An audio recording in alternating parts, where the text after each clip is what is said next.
안녕하십니까, 캐팅 김상호입니다. 오늘 저희 채널에 군에서 소중한 아드님을 잃으신 부모님을 좀 모시게 됐습니다. 간단하게 소개 한번 해주시죠. 안녕하십니까. 저는 21년 6월에 전역을 얼마 남겨놓지 않고 아들을 먼저 보낸 합병장 아버지입니다. 합병장 사고가 언제 벌어진 겁니까, 아버님? 21년 6월 8일, 그러니까 전역 휴가를 불과 한 20여일 앞두고 일어난 사고입니다. 자, 약 한 2주 정도 남긴 상태에서 네. 그 뒤로는 이제 전역 휴가였던 거죠? 네, 예. 당시 코로나 상황이어서 이 휴가를 나가면 휴가 중에 전역을 하는 그런 네, 상황이었고, 실제적인 전역은 약 한 2주 정도 앞둔 네. 상황에서 이제 안타까운 일이 벌어졌는데요. 이 사건의 개요가 어떻게 됩니까? 21년 5월달 부대에서 실시하는 신인성 검사 그 후임병이 그 성추행 부분에 체크가 돼서 조사를 하다가 이제 일어나게 된 일인데요. 그러니까 이제 그 사건에 연관돼서 이제 먼저 행정보호관이 먼저 1차적으로 피해를 봤다는 친구한테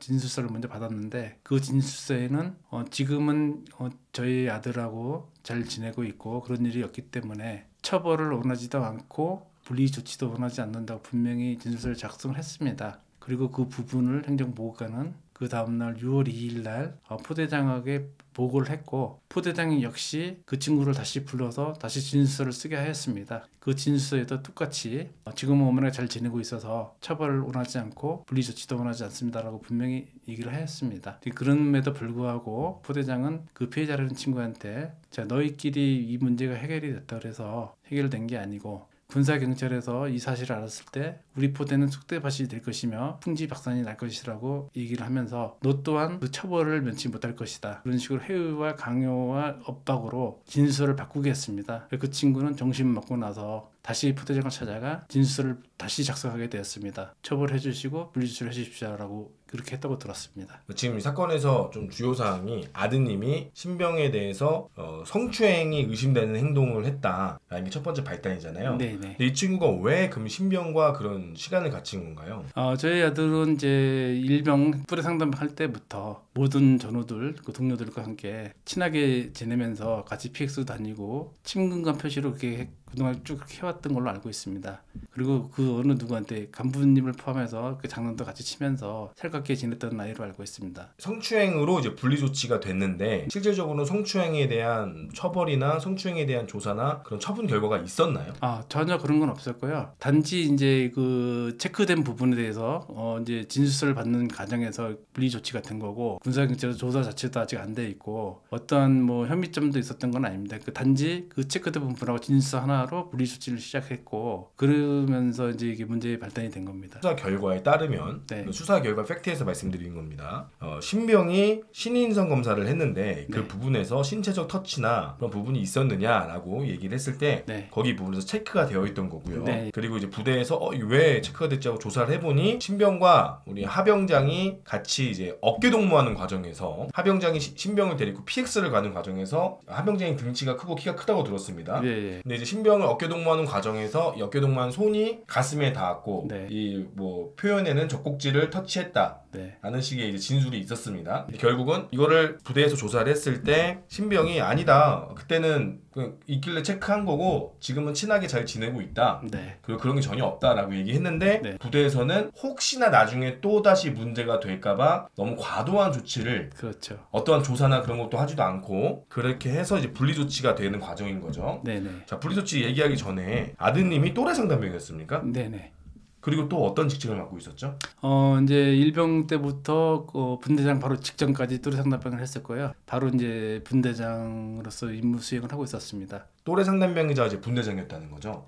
예, 그러니까 또래 상담병 끝내면서 분대장 바로 했습니다. 분대장하고 또래 상담병이라는 것 자체가 부대에서도 우리 하병장이 임무 수행을 잘하고 그리고 부대원들을 챙길 줄 알기 때문에 임무를 주는 거 아니겠습니까? 예, 그러니까 제가 이제 이 일 듣고 나서 주변 동료들이나 아니 군 간부님들을 통해서 들은 얘기는 굉장히 주변 동료들하고 가깝게 지냈었고 굉장히 잘 챙겨줬으면서 서로 먼저 다가가서 다정하고 같이 했던 걸로 알고 있습니다. 그 또래 상담병 하면서 본인도 굉장히 좀 힘든 부분이 있었음에도 불구하고 이제 그런 부분을 자기가 잘 감수하면서 잘 지내왔는데 결정적으로 이제 성추행 관련 부분의 그 영향을 받아서 얘가 많이 더 힘들어했던 것 같습니다.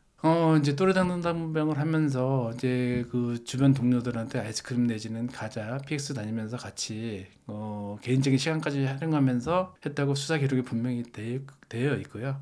또 그 부분은 또 동료 진술을 통해서도 확인이 됐습니다. 가끔 보면 이제 자기가 급여를 받음에도 월급을 받음에도 불구하고 저희한테 가끔 아빠 나 용돈이 좀 필요해서 제가 이제 조금씩 보내준 부분도 있고요. 그 부분을 확인해 보니 전부 다 이제 PX 가서 동료들하고 아이스크림 내지는 과자 사 먹고 그런 걸 했던 걸로 제가 알고 있습니다. 전문화사 부분도 저희 아들내미가 이제 군 생활하면서 재밌고 나름 할만하다. 자기도 보급병이기 때문에 전문화사는 6개월 정도 더 하고 전역을 하겠다라고 저희한테 얘기를 했었고 그래서 저희도 그럼 해보고 싶으면 해라 그렇게 했던 부분입니다. 아드님이 또래 상담병과 분대장 그리고 전문화사까지 고민을 했다 그러면 부대에서도 적응을 잘했고 부대 생활이 만족했던 것 같습니다. 네. 그리고 간부들과도 사이가 좋았고 그런데 어쩌다가 아드님께서 좀 안 좋은 선택을 하게 된 건지 그 부분이 그런 것 같습니다. 제가 볼 때는 이제 저희 아들은 분리조치 될 때까지만 그때 상황으로 봤을 때는 저희 아들은 이제 그런 부분이 마음의 편지를 통해서 이제 신고가 되고 그래서 자기가 분리조치 돼서 전출로 가는 걸로 알고 있었고 사실 신인성검사 체크돼서 그 부분으로 간 거는 전혀 애가 제 아들이 이제 마지막 가는 날까지도 그걸 몰랐던 거고요. 그건 모르고 간 상태입니다. 첫 번째는 어떻게 됐든 이제 저희 아들이 분리조치되는 과정에서 대대장하고 면담하면서도 자기 억울하다 대대장한테 분명히 하소연했음에도 불구하고 자 부대 규정이 그러니 이렇게 해야 된다 가야 된다 그래서 저희 아들은 울면서 대장한테 억울하다 하면서 이제 그 부분을 수긍을 했고요. 그 전출로 가기 전에 다른 부대원들이 행군을 갖다 이제 복귀하는 시점이라서 그 친구들한테 인사만이라도 하고 가겠다라고 얘기를 했었는데 포대장이 빨리 꺼져라는 식으로 이렇게 표현을 하면서 친구들하고 인사조차도 못하게 했습니다. 빨리 꺼져라는 어딩은 아버님의 개인적 의견인가요? 아니면 진술에 있는 아니요. 내용인가요? 그 부분이 수사 기록에 보면 수사 결과에 있는 내용인 거죠. 그러니까 저는 이제 상식적으로 이해가 안 되는 게 저희 아들이 6월 3일 날 전출을 가게 됐는데 6월 4일 날 바로 밴드를 강제 탈퇴를 시켰습니다. 그리고 전출 간 부대 그쪽에서 저희한테도 다시 그 밴드 가입이나 그런 연락 한 번도 없었고요. 저희는 저희 아들이 왜 그 부대가 아니고 다른 부대 가서 그런 일을 당했지라고 의아심을 가졌었고요. 그 부분을 확인하다 보니 저희 밴드가 탈퇴가 됐었고 그쪽으로 가게 된 것도 이제 그날 당일날 가서 저희가 알게 된 거죠. 그러니까 아버님은 전혀 모르고 있다가 네. 아드님의 소식을 듣고 네. 왜 그 부대에 우리 아들이 있지? 예. 보니까 밴드가 탈퇴되어 있었고 네. 근데 아드님은 이제 병장이니까 밴드를 많이 안 보셨겠죠. 네. 이제 얼마 안 남았으니까 그렇죠. 예전처럼 많이 들여다보지 않을 거고 네. 근데 확인을 해보니 밴드가 강제 탈퇴되어 있었고 네. 새로운 밴드도 초청이 안 되어 있었고 네. 혹시나 해당 간부들한테 연락을 그 전에는 안 받으셨나요? 예, 전혀 연락받은 게 없고요. 부대에서 저희한테 단 한 번의 전화도 없었습니다. 그러니까 저는 저희 아들이 왜 그 부대에 있었는지 그것도 의아심이 됐었고 6월 8일 날 대장으로부터 이제 사고 소식 접하면서 제가 이제 휴가 복귀 때마다 부대를 데려다줬기 때문에 그 부대를 제가 정확히 알고 있어서 제가 골로 가면 되겠습니까 했더니 대대장이 아닙니다. 다른 데를 가셔야 되니까 그 앞으로 오시면 저희가 안내하겠습니다라고 얘기를 했었습니다. 그래서 왜 우리 아들이 거기가 그 부대 가지고 다른 부대에 가 있지? 그때부터 제가 이제 의아심이 생기기 시작했는데 가서 보니까 거기서 그 안쪽으로 한 30분 정도, 30분 정도 더 들어간 부대로 전출로 가 있더라고요. 그래서 제가 현장 가서 보고 깜짝 놀랐습니다. 모든 여건들이 굉장히 열악한 상태고 그쪽 그 친구들 표현에 의하면 그 전출 간 부대는 각 부대에서 문제되는 사병들이 모인 집합소라는 정도로 병사들 사이에서는 인식이 안 좋았던 부대로 제가 알고 있습니다. 그러니까 물론 그 부대에서도 선량하게 이제 임무 수행하고 있는 병력들이 있습니다만 병력들 사이에서 들리는 풍문에 의하면 거기는 좀 사고 친 애들이 가는 곳이더라더라 라는 얘기가 있을 정도로 좀 열악했던 부대였다는 거죠. 그러면 분리 조치가 돼서 그 해당 부대로 갔습니다. 그 해당 부대에서는 연락이 없었나요? 네, 전혀 연락이 없었고요. 그쪽에서 저희는 뭐 그쪽에 가 있는 것도 몰랐을 뿐더러 전혀 저희한테 뭐 어느 누구 하나 군 관련된 모든 사람들이 저희한테 연락해 주는 사람이 아무도 없습니다. 저희 아들이 지금 전출관 부대 포대장이 저희한테 연락을 하겠다고 얘기를 했었는데 전임 포대장이 그러니까 보병으로 치면 중대장이죠. 네, 그 친구가 자기가 가족한테 집에 연락을 하겠다 그러고 연락 자체도 못하게 했다고 얘기 들었습니다. 그래서 수사 기록에도 이렇게 돼 있고요. 그러니까 포대장이라면 보병으로 치면 중대장입니다. 네. 전임 중대장이 내가 연락할 거니까 너가 연락하지 마라고 보낸 중대장한테 얘기를 했다는 거죠. 그렇죠. 전출 보낸 그 포대장이. 근데 연락을 했나요? 저한테 연락 안 왔습니다. 근데 그 친구는 왜 연락을 지가 안 할 거면서 왜 하는 부대에서도 연락을 못하게 한 걸까요? 저도 굉장히 의아심이 들고요. 왜 그런지 저도 아직도 이해가 되지 않습니다. 그리고 또한 자기 일지에 보면 그 포대장 그 일지에 보면 자기가 부모님한테 연락하겠다까지 기록이 돼 있다고 합니다. 그럼에도 불구하고 저희한테 연락을 안 했습니다. 저희 아들이 저녁이 얼마 안 남았기 때문에 사고 치지 말고 잘 적응하고 가라시로 이렇게 하면서 제가 이제 성추행으로 이렇게 이제 듣는데 제가 이렇게 되면 사회 나가서 어떻게 됩니까라고 물어봤을 때 사회적으로 별도로 재판을 받으면서 너는 처벌을 받을 수 있다 그렇게 얘기를 했던 것 같습니다. 제가 보기에는 진짜 간부고 공대장이라 그러면 집에서는 아버지 역할을 하시는 분인데 굳이 그렇게까지 표현했어야 되는지 그 부분도 좀 의심스럽고요. 그분이 일단 오히려 더 안아주면서 이런 부분을 부모님하고 잘 얘기해서 잘 해결할 수 있도록 하는 게 가장 좋겠다라고 그렇게 얘기할 수도 있는 부분인데 왜 그렇게 했는지 저도 좀 이해가 안 됩니다. 성추행 관련해서 어떠한 조사나 어떠한 기소도 처리되지 않는 상황이었단 말이에요. 네. 근데 이제 아드님 혹시나 걱정되니까 사회초년생이 잘 모르니까 네. 이제 그 부분이 사회가 나가면 문제가 됩니까라고 물어봤는데 네. 그 이제 포대장, 네. 중대장급이 그런 식으로 좀 겁을 준 거죠. 그렇죠. 상당히 그러니까 전출나서 위축되어 있는 친구에게 네. 좀 위로나 조금 용기가 될 만한 얘기를 좀 해줬으면 좋았을 텐데 네. 더 오히려 위축되고 좀 더 심리적으로 불안하게 만드는 요소를 좀 해낸 거네요. 그렇죠. 이제 기록을 보면 넌 성범죄자가 될 수 있다라고 그렇게까지 얘기했다고 그렇게 돼 있습니다. 성범죄자가 될 수 있다. 예. 그러니까 저도 이해가 안 되는 게 저희 아들이 뭐 조사를 한 어떤 아무것도 지금 행해진 게 없는데 그 상태에서 그렇게 얘기했다는 자체도 이해가 안 되고 혹시라도 그렇게 됐다 그러면 오히려 정말 포대장이 저희 이 친구한테 법적으로 보호받을 수 있는 조치를 취해야지 이게 맞는 건데 그런 조치도 하나도 취하지 않으면서 오히려 겁을 줬다는 그 자체도 상식적으로 이해가 되지 않습니다. 근데 이제 아무래도 아드님이 전역을 실질적으로 한 2주 정도 앞뒀기 때문에 네. 받은 부대 입장에서는 그냥 조용히 사고 치지 말고 전역해라 라는 입장도 있었겠네요. 그래서 좀 관리가 안 됐겠네요. 저희 아들이 그날 사고 당일날도 점심을 안 먹었음에도 불구하고 누가 하나 찾지도 않고 1시 이후에 다시 찾다 보니 이제 그렇게 됐는데요. 아침 9시 40분 정도까지 이제 같이 그 작업을 하다가 그리고 나서 점심 먹을 때까지 제 아들이 보이지를 않았는데 아무도 찾지 않았다는 자체는 부대적으로도 굉장히 문제가 있지 않나 싶습니다. 아드님이 좀 안전 선택을 하기 전에 네. 사전 증상은 없었나요? 주변 동료들한테 그 6월 4일, 5일, 6일, 7일까지 한 3, 4일 정도 계속 카톡이나 인스타그램에 나 죽을 거야. 내가 사는 게 아니야. 나 혼자 고립돼 있어. 그런 식으로 표현을 많이 했다고 합니다. 그게 이제 군사경찰의 수사 기록에 보면 아주 명시가 다 돼 있고요. 그 부분 카톡 내용도 전부 다 지금 저희가 기록으로 다 보관하고 있습니다. 그 아드님은 주변에 계속 이런 증상을 알렸는데 네. 그거에 대해서 뭐 통보나 그런 거 조치가 전혀 안 되지 전혀 않나요? 안 됐습니다. 그러니까 저희 아들이 그 동료뿐만 아니고 그다음 동기, 그다음 후임병 그리고 군 간부까지도 같이 이게 카톡의 내용을 남겼음에도 불구하고 전부 다 장난으로 알고 아무런 조치를 취하지 않았던 거죠. 전포대장이라고 그 친구하고 같이 이렇게 카톡한 내용이 있습니다. 중인가요, 소인가요? 그때 당시 중위로 알고 있습니다. 중이한테도 그런 내용을 보냈는데 네. 이거를 심각하게 전혀 안 봤군요. 그러니까 장난식으로 얘가 장난을 하는구나. 그러니까 저희 아들이 평소에 이렇게 장난을 좀 많이 쳤다고 그러는데 그것도 장난으로 받아들였던 것 같습니다. 보니까. 그 장난을 하더라도 전화 통화나 좀 위로의 말을 좀 안 했나 보네요. 예, 그러니까 전혀 그게 안 됐던 것 같고요. 그러니까 제가 보기에는 거기 가서 완전히 제 아들은 나 혼자 고립돼 있고 완전 나 여기 처 박혀 있다, 나 갖다 버렸다 그런 식으로 지금 느꼈던 것 같습니다. 그러니까 저희 아들이 이제 4월달에 말년 휴가를 나왔었는데 휴가 복귀 후 이제 같은 동기하고 다른 그 후임병 일병이었었는데 그 친구가 이제 외국에서 오래 살다 왔으니 이제 한국말을 잘 못 알아듣고 한국말이 잘 안 통해서 그 같이 생활하다 보니까 그 친구가 이제 영어책을 계속 보고 있으니까 저희 아들하고 그 동기하고 둘이서 야 한국말도 잘 못하면서 한국책을 봐야지 영어책을 보느냐는 식으로 이제 얘기를 했었는데 그 부분을 그 일병이 자기 부모님한테 얘기를 해서 그 부모님이 포대장하고 연락을 해서 저희 아들하고 동기하고 같이 이제 징계 의뢰가 됐던 상황입니다. 그렇게 하면서 저희 아들하고 이제 그 동기는 억울하다. 그래서 좀 면담을 좀 하고 싶다라고 얘기했었는데 한 7, 8일 정도 면담을 계속 안 해주고. 누구에게요? 그러니까 저희 아들하고 그 동기한테 그 포대장 자체가 그 이제 저희 지금 사고에 나오는 전임 포대장이죠. 그렇죠, 네. 네, 전임 포대장 중대장한테 네. 상담을 요청을 계속했다는 거죠. 네, 했는데 바쁘다는 핑계로 안 해줬다고 합니다. 그래서 제가 징계 바로 전날 저희 아들을 통해서 그 얘기를 듣고 이제 아직도 면담을 못했다고 그 얘기를 듣고 제가 그 포대장을 통화를 했었습니다. 한 23분 정도 통화를 했었는데 제가 통화하면서 뭐라고 그랬었냐면 저희 아들이 그 잘못됐으면 분명히 거기에 대한 처벌을 분명히 해줘라. 근데 왜 면담도 안 해주시냐라고 했더니 계속 바빠서 못했습니다라고 얘기를 하더라고요. 그래서 제가 이제 뭐라고 얘기했으면 그쪽 부문은 성질내면서 얘기하니까 얘기를 들어주는 거고 저희는 전화 한 번 안 하니까 안 들어주는 거냐. 제가 그런 식으로 항의를 좀 했었습니다.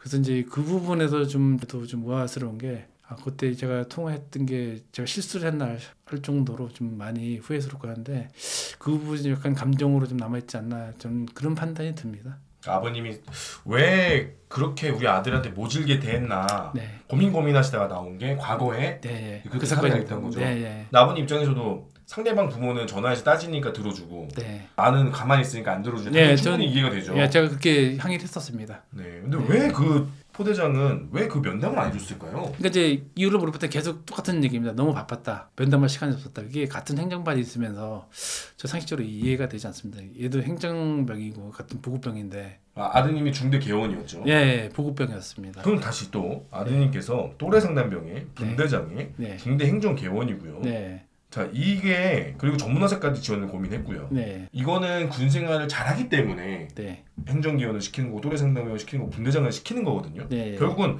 포대장도 어느 정도 우리 하병장을 네. 믿고 신뢰했다는 뜻인데 왜 네. 그렇게 모질게 됐을까요?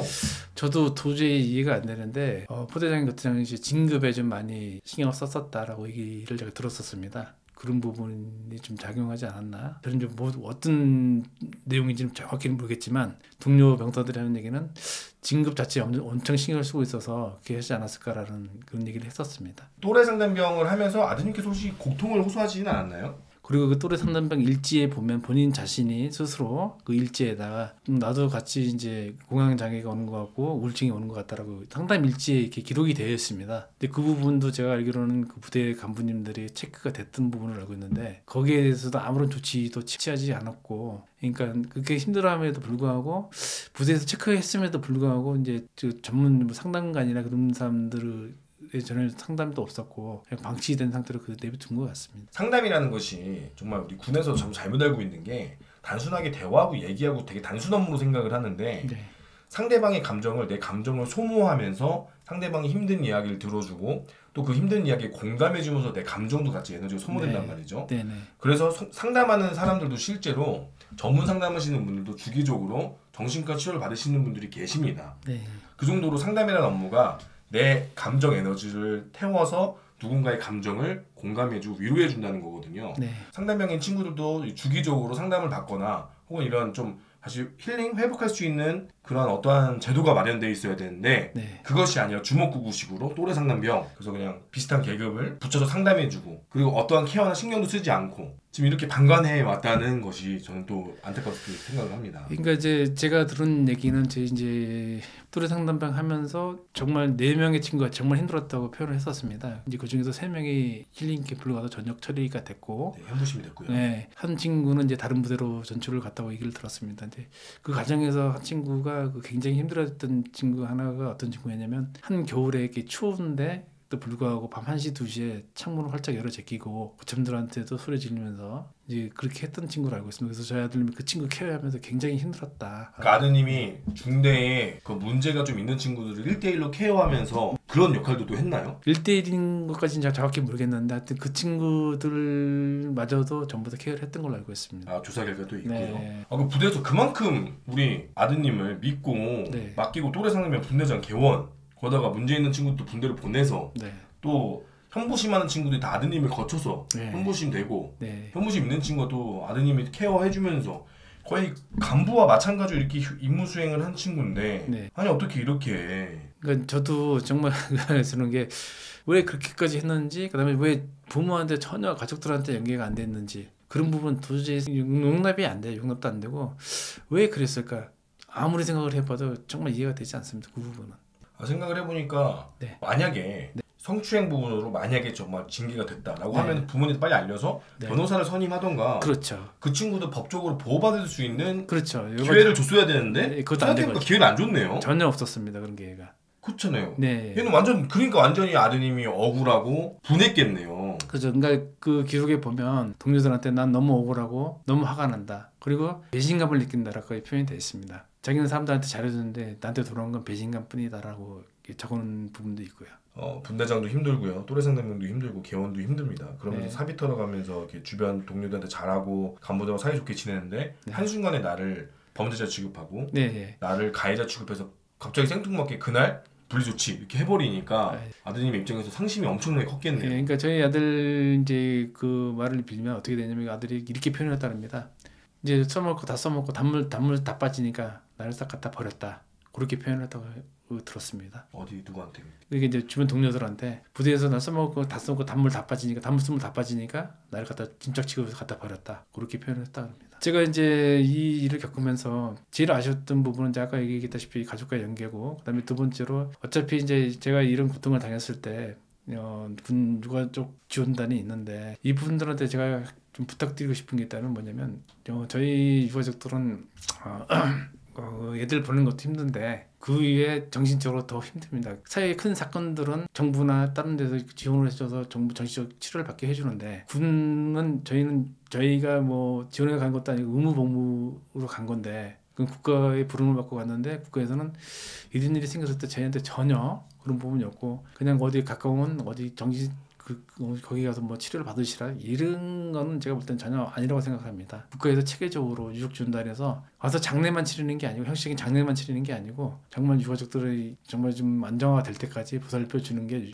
유가족 협회가 해야 될 일이고 그 사람들이 저희 유가족을 도와줄 수 있는 길이고 그다음에 저 아닌 다른 분들도 똑같이 저같이 고통을 받고 있을 텐데 그분들한테도 힘이 될 수 있다고 봅니다. 저 역시도 지금 거의 2년이 다 돼가는데 지금도 굉장히 힘들고 실질적으로 공황장애도 가끔 겪고 그렇게 하고 있습니다. 우울증도 느끼고 정말 너무 힘들고 잠을 이루지 못할 때가 너무 많습니다. 자, 그리고 이제 마지막으로 제가 제 아들 이제 이 부분도 정말 저도 정말 가슴이 아프고 지금도 많이 생각이 납니다. 정말 이런 부분은 다시 일어나서도 안 되고 있어서 안 됩니다. 간부님들한테 부탁드리고 싶은 거 뭐냐면 간부님들은 집으로 따지면 아버지 어머니의 역할을 해주시는 분들이고 저희가 군을 믿고 그러니까 국가가 군을 믿고 저희가 간부님을 믿고 그 아들을 다 맡겨놨는데 정말 친동생 아니면 친조카처럼 잘 보살펴주고 조그만 문제라도 발생했을 때 항상 가족들과의 연계됐을 때 그런 부분들이 좀 그 병사들 자체한테도 많이 힘이 되고 그 친구들이 이겨낼 수 있지 않나라는 그런 생각이 좀 들어요. 하여튼 이런 부분은 제가 볼 때는 간부님들 특히 모든 간부님들 초급 간부님부터 해가지고 모든 간부님들은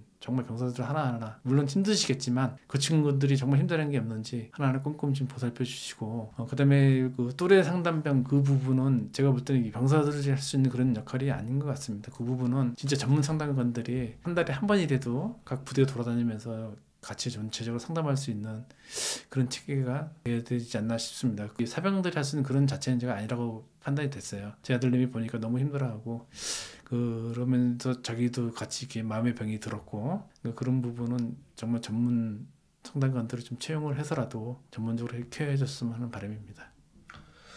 네, 오늘 저희 영상은 항상 말씀드리지만 다시는 이러한 사고가 발생하지 않고 그리고 저희 영상을 시청하는 현역 간부분들께서도 혹시 우리 부대도 이런 일이 발생하지 않을까, 혹시 나도 이러한 잘못된 지휘를 하고 있지 않을까, 혹시 나도 방관하고 있지 않을까에 대한 부분에 대해서 여러분들께서 인지하시고 이런 사고 예방이 돼서 다시는 이런 안타까운 일이 벌어지지 않는 것이 우리 영상의 목적이고 부모님이 나오신 최종 목적인 거지. 네. 이거를 우리 억울한 부분도 있고 누군가를 처벌하고 죄인을 만들기 위함이 절대 아닌 것을 꼭 알아주시면 좋겠고 다시는 이런 일이 일어나지 않도록. 제가 마지막으로 이제 제가 그렇습니다. 여기 사실 이렇게 나오게 된 거는 제가 뭐 그분들을 처벌하겠다 그런 부분이 아니고요.